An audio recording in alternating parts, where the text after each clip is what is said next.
Je vous montre comment modifier un plan de maison en utilisant un plan d'étage sous comble à l'échelle 1/50e. Un couple avec 2 enfants m'a contacté pour les aider à modifier l'étage de leur maison. Les enfants dorment dans la même chambre car il n'y a que 2 chambres à l'étage, une pour les parents et une pour les enfants. Et comme ils grandissent, les parents souhaitent leur donner une chambre chacun. Le projet et la contrainte est de trouver la meilleure solution, la moins chère et entraînant le moins de travaux possible. J'ai eu 3 idées, mais il y a un problème. L'étage se trouve dans les combles de la maison et la charpente gêne à certains endroits. Ce qui a fait que j'ai éliminé 2 propositions. Il n'en reste alors plus qu'une, ce qui tombe très bien parce que c'est la solution idéale, la moins coûteuse, avec le moins de travaux et qui plaît le plus au couple. Hello, hello, hello les archinautes, bienvenue sur Dessiner un plan. Ici, je vous apprends à dessiner des plans à la main levée et à la règle, c'est comme sur ordinateur. Je suis Raphaël, diplômé archi avec 20 ans d'expérience. Abonnez-vous pour ne manquer aucun tuto. Restez bien jusqu'à la fin car je vous dévoilerai un bonus. Mais à vos crayons, prêts, dessinez! Voilà, maintenant je vais vous montrer comment modifier un plan de maison avec un plan d'étage sous comble à l'échelle 1/50e. Il s'agit d'une maison d'un couple avec enfants. Ils m'ont envoyé par mail le plan. Je l'ai un peu modifié parce qu'il n'était pas bien à la bonne échelle. Il manquait quelques cotations. Je ferai une vidéo là-dessus sur les erreurs à ne pas commettre sur un plan. Voilà le plan de maison de l'étage sous comble, et donc pour cela je vous montre ici une coupe. On a le rez-de-chaussée ici, c'est une coupe verticale sur la maison comme si on la coupait comme un gâteau. Donc voilà ce qui reste. On a le rez-de-chaussée, l'escalier qui monte à l'étage sous comble, et à quoi on voit que c'est sous comble, c'est que c'est sous la toiture. La toiture commence au niveau du plancher et on a aussi une partie mansardée ici et là. Au niveau des hauteurs, on a 2,56 m. Ici c'est la hauteur normale d'un étage. Je repasse sur le plan. Actuellement, les parents dorment dans cette chambre et les 2 enfants dorment ici. Ce sont 2 petits-enfants, ils peuvent rester dans la même chambre et pour être fair-play avec leurs enfants, ils veulent leur donner une chambre chacun. Voilà le programme du projet. On ne va pas retoucher le plan de rez-de-chaussée. Je vais prendre mon rouleau de calque pour dessiner le projet. J'ai eu plusieurs idées au départ. Ce que je voulais faire, c'était laisser la chambre aux parents avec leur dressing et diviser la chambre des enfants, qui est plus grande, en 2 petites chambrettes. Alors une ici et une là. C'est quand même une grande chambre qui fait 27 mètres carrés de surface habitable, avec plus de 1,80 m sous plafond, c'est-à-dire 2,56 m dans cette maison. Et au niveau de la surface utile, ce qui comprend la surface sous la pente de toiture, on est à total 33 mètres carrés. C'est assez possible de faire des chambres assez grandes de plus de 10 mètres carrés pour chaque enfant. J'avais pensé mettre une cloison là, pour la première chambre ici, et j'avais pensé aussi mettre une chambre ici, avec un couloir là, et ici un placard. Alors le problème, c'est que si je fais le couloir ici, on tombe sur la charpente, mais aussi sous le rampant de toiture. Et donc, on n'est plus à 2,50 m de hauteur et on ne pourra pas mettre de porte. Du coup, il faudrait faire un couloir comme cela, pour mettre la porte dans une hauteur sous plafond à plus de 2,50 m. Mais du coup, on va perdre beaucoup de place pour les chambres. Je prends la coupe pour vous montrer ça. En fait, donc, si j'avais mis la porte à cet endroit-là, on serait tombé à ce niveau-là, dans cette partie, sous le comble, sous le rampant, et on a actuellement 1,20 m ici, ce qui fait que la porte serait comme ça en fait, tac, tac, tac. Et donc ça pose un problème, on n'a pas la hauteur suffisante pour le passage d'une personne. En plus de ça, ici, il n'est pas dessiné la charpente, qui est comme ça et comme ça. Donc on est vraiment encombré par la charpente en plus. Alors j'ai envisagé une deuxième solution que j'ai présentée aux clients et ils ont accepté. Je vous ai dit qu'ils m'avaient envoyé les plans par mail et en fait on a pris rendez-vous par WhatsApp et ensuite on a pu échanger les idées et leurs besoins. J'ai pu voir aussi l'intérieur de leur maison, surtout des 2 chambres, du dressing et de la mezzanine, c'est-à-dire l'accès aux chambres et à la salle de bain WC. Je vais prendre mon rouleau de calque, je vais le dérouler comme ça, dans le sens du projet. Je mets du scotch pour fixer le calque et je laisse le rouleau comme ça, vous voyez, et je vais le tenir pour dessiner, comme ça le calque ne va pas bouger. Je vais utiliser un feutre de 1 mm pour que vous voyez bien l'intervention et le dessin du nouveau plan. Ici, on va créer 2 petites chambrettes. Ici, on a une surface habitable de 20 mètres carrés 34. Donc on pourrait créer par exemple 2 chambres de 10 mètres carrés. Et on a aussi une surface utile, c'est-à-dire comprenant la pente sous toiture, de 25 mètres carrés. Donc si je divise en deux, globalement on peut arriver à des chambres de 12 mètres carrés chacune en surface utile. Et la deuxième partie du projet comprend l'aménagement de cette chambre pour apporter des rangements, un dressing. Je vais le mettre de ce côté. Je vais faire des repères ici pour resituer le plan ensuite, si je l'enlève et que je le remets. Et puis, je vais dessiner les cloisons. Si je mets une cloison entre les deux, je pourrais la mettre ici, mais je peux la mettre aussi ici. D'ailleurs, pour équilibrer les surfaces, on va plutôt la mettre là. Pas ici, parce qu'on tape dans la porte. On va la mettre juste derrière la porte. En fait, dans le prolongement de celle-là, je vais dessiner à la main levée puisque c'est une esquisse. Je vais essayer de ne pas trop trembler. Donc voilà la cloison. J'ai pris un feutre finalement de 1 mm qui correspond exactement à l'épaisseur des cloisons qui sont dessinées sur le plan. Je rappelle que c'est un plan au 50e, c'est-à-dire que 1 cm représente 50 cm, 1/50e, donc 2 cm représente 1 mètre. Là, j'ai une règle spéciale d'architecte qui est triangulaire, avec plusieurs types de graduation en fonction des échelles que l'on souhaite. Par exemple, ici, j'ai le centième. Là, j'ai le 200e. Et maintenant, j'ai le 500e. Alors, on est sur un plan au 50e. Quel rapport entre le plan 50e et une règle au 500e? Pour avoir la correspondance, je vais tout simplement enlever un 0. Donc ici, on est à 1 sur 50. Donc, comme on a 10 ici, je vais avoir 1 mètre, 2 mètres, 3 mètres. 4 mètres, 5. Je vérifie si le plan est bien à la bonne échelle. Je vais utiliser cette dimension là qui est mesurée et qui est ronde, 3 mètres. Et je regarde, 1, 2, 3 exactement. Je continue, je vais refermer la cloison ici. Donc je vais quand même redessiner celle-là. Celle-là. Oups, j'ai débordé. Celle-là, je redessinerai les portes après. Alors, hop. Ouh là, j'ai encore dépassé. Bien, voilà, donc je dessine les cloisons qui vont concerner le projet, mais pas le reste, en fait. Donc ainsi, on voit mieux. Je vais même dessiner les cloisons qui sont sous le rampant. Et ici, pour les petites fenêtres.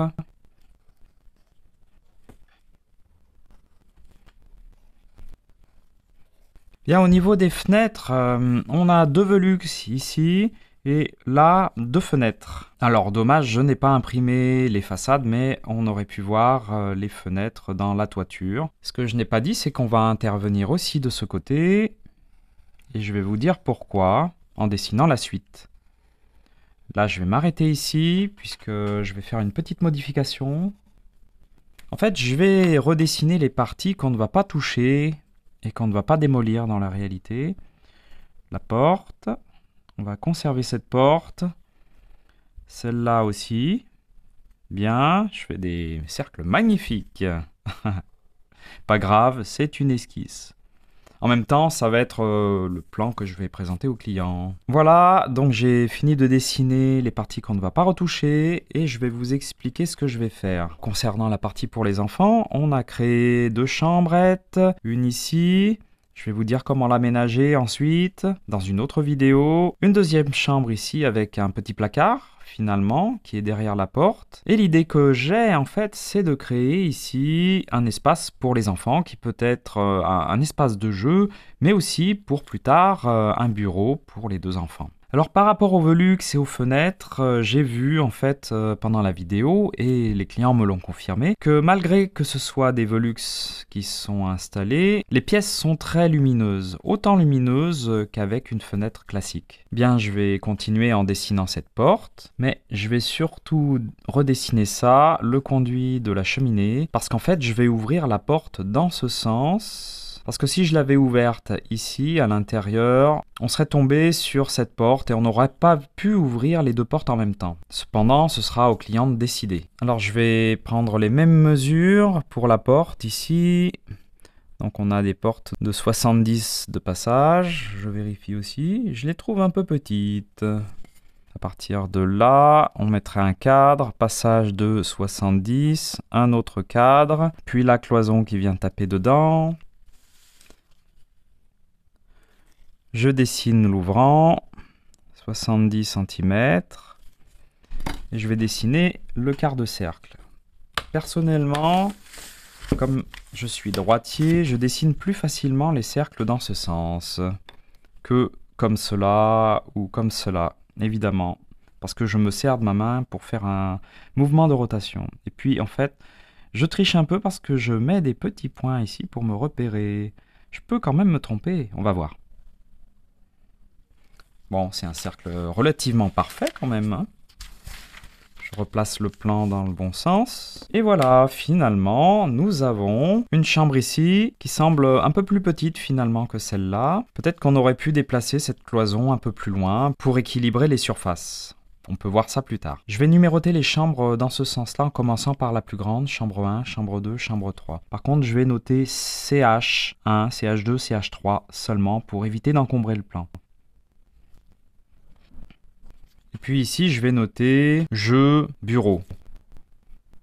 Alors pour vous dire rapidement comment je vais aménager ces chambres, parce que je vais faire une autre vidéo, sinon celle-là serait trop longue. Ici, je l'ai dit, je vais mettre un placard.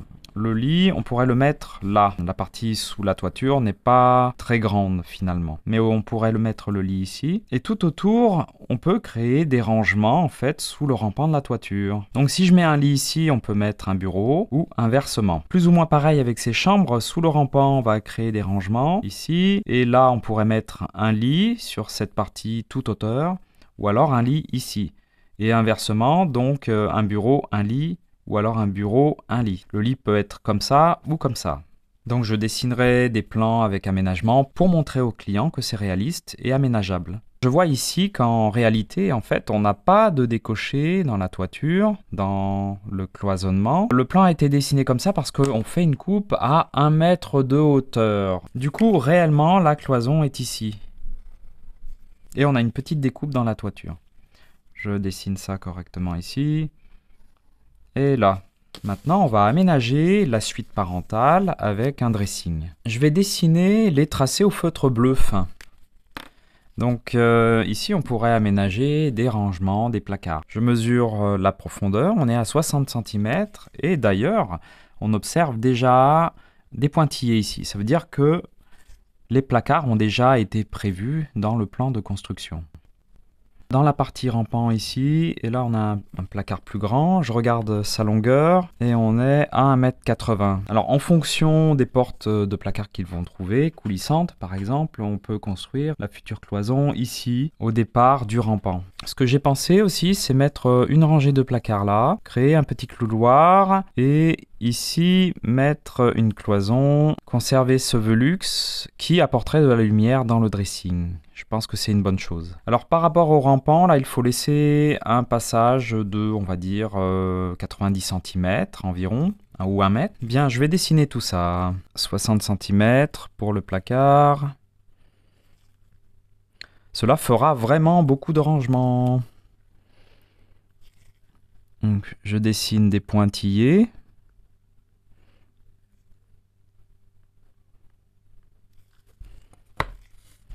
Je pense que la cloison, on pourra la mettre ici parce qu'il doit y avoir un interrupteur là. Il ne faut pas cacher l'interrupteur. Alors soit les clients aménagent carrément une petite cloison ici et des placards intégrés, soit ils mettent des armoires. Après, je vais faire la cloison ici en conservant un passage, on va dire de 1 mètre, c'est plus sûr. Alors là, on a 3,80 m et je vais mettre à nouveau 3,80 m. 1, 2, 3, 80. Donc une cloison ici qui va de là à là en laissant un passage d'1 mètre. Hop.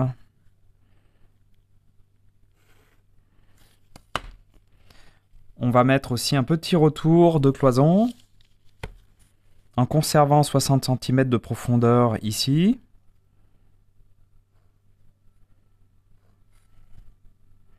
Et je mesure la largeur de passage qu'il reste et on a 1 mètre. Bon, en fait, avant de dessiner ça, j'aurais dû mesurer avant la largeur de passage. Donc, ce qu'il y a de bien, ici, on a un espace pas fermé, assez grand et lumineux. Le Velux ici va apporter de la lumière comme cela, et cette fenêtre va aussi apporter de la lumière.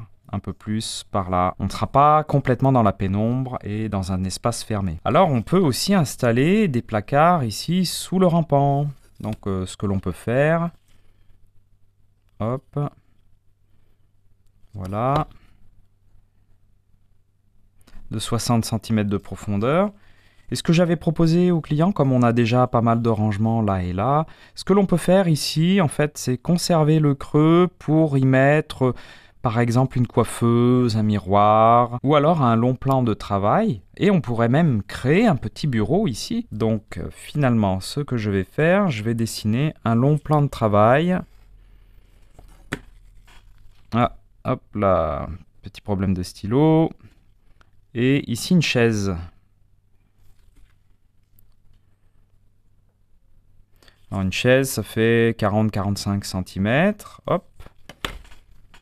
Et je la mets légèrement sous la table et qui dépasse avec le dossier. D'ailleurs, cela, j'en ai pas parlé aux clients parce qu'en fait, ils ont un bureau ici qui est mal aménagé, vraiment avec un enchevêtrement de fils, de petits meubles. Ici, il y a une charpente qui gêne vraiment beaucoup la longueur. En plus de ça, on a l'entrée des WC, donc ce n'est pas vraiment pratique. Et puis, on a l'escalier qui débouche en haut. Et il n'y a pas de porte et de cloison ici. Du coup, le bruit d'en bas monte. Alors, bon, ce n'est peut-être pas facile pour se concentrer et travailler. Donc ça, c'est une bonne idée, je vais la proposer au client. Et bien voilà, en fait, donc tout simplement, on va pouvoir ici mettre, par exemple, le lit ici, avec 2 chevets. Et là, tout le long, on pourrait mettre sous le rampant des placards, des rangements. Cela pourrait servir finalement de grenier ou pour les archives du bureau. Donc ici, on va mettre une cloison à partir du rampant. Et là, les clients aménageront comme ils voudront avec des portes de placard, coulissantes, à la longueur souhaitée. Peut-être qu'ils construiront ici une petite cloison. D'ailleurs, finalement, ce qu'on peut faire, on a 3 mètres, je sépare en 2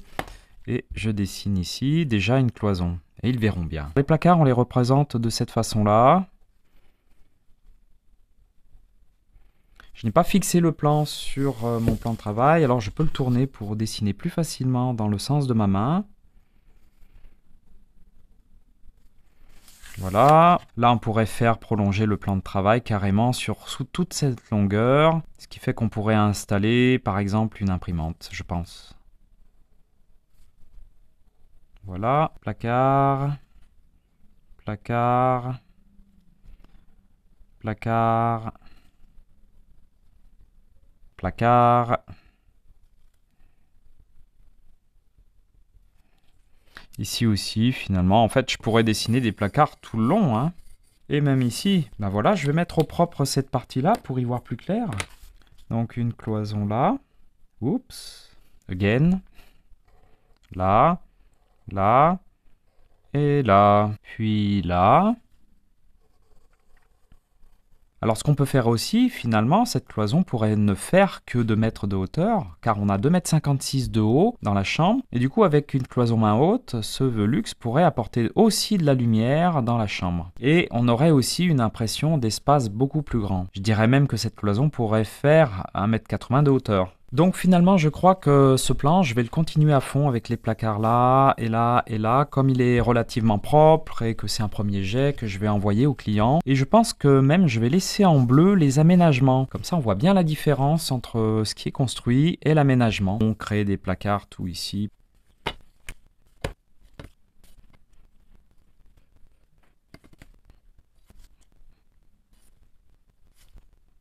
Alors ici, comme on a une charpente, je vais la cacher dans le placard en créant une cloison là et une cloison là. Ce sera beaucoup plus propre et comme ça, depuis la porte de la chambre, on ne verra pas cette partie-là qui est complexe de la charpente.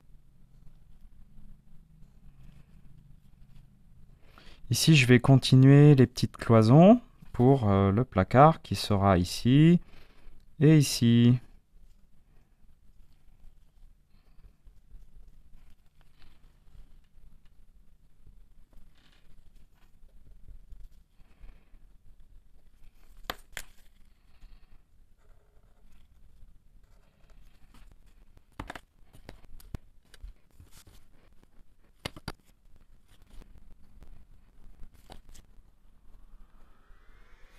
Récapitulatif et prochain tuto. Attendez, il reste l'annonce du prochain tuto et le bonus. Bravo mes archinautes d'avoir lu ma vidéo article jusqu'au bout sur comment modifier un plan de maison en utilisant un plan d'étage sous comble à l'échelle 1/50e. La solution trouvée génère peu de travaux donc avec un budget et un dérangement pendant les travaux minimaux. Je leur ai même donné le phasage des travaux pour avoir le moins de gêne possible. Attendez le bonus. J'espère que vous avez aimé et que ça vous a aidé et même donné des idées. Merci pour vos likes, commentaires et partages. Pour le prochain tuto, je vous ferai la lecture d'un plan de maison et de ses façades. Comme j'ai vu que vous aimiez mes vidéos sur les façades et la lecture de plans. Voici maintenant le bonus. Quand vous travaillez sur un projet de modification des cloisons dans un logement ou dans un autre local, pensez que modifier un plan a des conséquences sur les travaux et le budget. Faites attention et repérez bien les murs porteurs et les cloisons, car certaines solutions ne sont pas possibles à cause des murs porteurs. J'en parle dans un autre tutoriel. Dans l'exemple d'aujourd'hui, on va devoir sûrement modifier le circuit électrique existant et en créer un nouveau. Repeindre, etc. Peut-être pas besoin de refaire les sols, car on pourrait construire les cloisons par-dessus. Dans d'autres projets plus ou moins conséquents, il se peut qu'on ait à modifier le réseau d'eau potable, les évacuations des eaux usées, mais peut-être aussi le réseau de chauffage, etc. Voilà pour l'aspect technique et pour l'aspect décoratif. Refaire les sols, les raccords de tous les revêtements du sol au plafond. Voilà pourquoi les travaux sont chers. C'est tout pour aujourd'hui. À bientôt. Dessinez de beaux plans. C'était Raphaël de la chaîne et du blog Dessiner un plan comme un pro.